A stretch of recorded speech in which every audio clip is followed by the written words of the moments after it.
जिल्ह्यातल्या ठळक घडामोडींकडे एक नजर. जिल्हा झटपट. भाजपा सांस्कृतिक प्रकोष्ठच्या वतीनं आयोजित सांस्कृतिक कला महोत्सव 2024ला पुणेकरांचा उत्स्फूर्त प्रतिसाद. लावणी महोत्सव आणि महाराष्ट्राची लोकधाराची रसिकांना मेजवानी.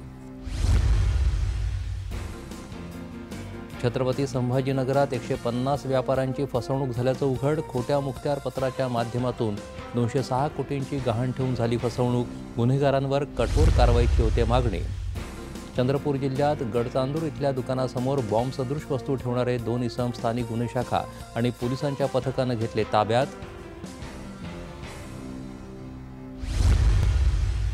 यंदाचा पद्मश्री डॉक्टर विठ्ठलराव विखे पाटील साहित्य जीवन गौरव पुरस्कार ज्येष्ठ साहित्यिक डॉक्टर प्रेमानंद गजवी यांना जाहीर. रायगड जिल्ह्यात उरण तालुक्यात JNPT बंदराच्या अखत्यारीत असलेल्या कंटेनर हाताळणी करणाऱ्या गोदामाला आग.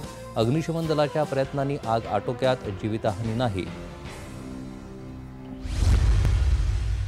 उपसभापती नीलम गोऱ्हे यांनी अहमदनगरमध्ये शनी शिंगणापूर इथं घेतलं शनीश्वराचं दर्शन.